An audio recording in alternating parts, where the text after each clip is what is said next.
สบายดีมื้อนี้เปลี่ยนบรรยากาศเมื่อก่อนลงคลิปวีซ่าสร้างเนาะมื้อนี้ป้ามาเบิ่งการท้องทุ่งนาพี่น้องแล้วดูเก็บเกี่ยวมีหยันมัดเขานี่แหละเขาเก็บเกี่ยวฮอดแล้วดูแล้วเด้อเก็บเกี่ยวสาวให้สาวนาเฮาเพื่อสุขสุขคนเป็นจังได้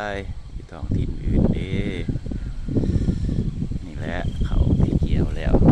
เสาร์มื้อนี้มาเกี่ยมมัดนะพี่น้องเนาะเกี่ยนมัดเขาเกี่ยวไปได้ละครึ่งหนึ่งละ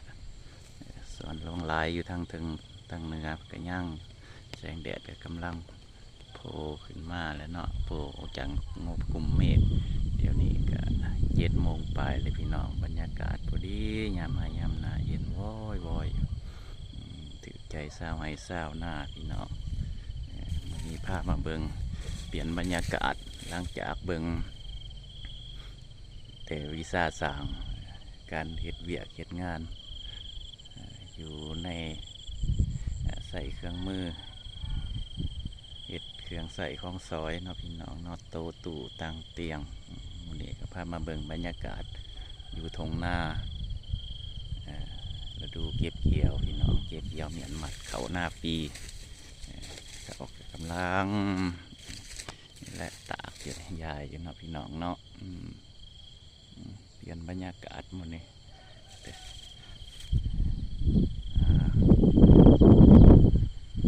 ขอบใจหลายๆเด้อผู้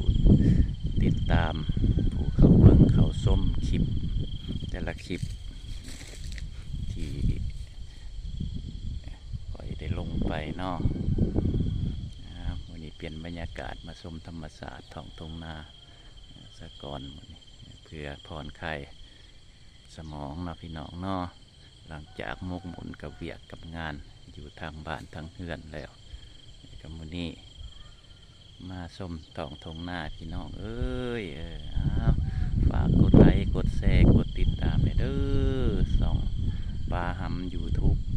ปลาหำวิซาสร้างนี่แหละว่าปลาหำคาเฟนเตอร์ซอยติดตามเด้อซอยเป็นแรงจิตแรงใจให้แน่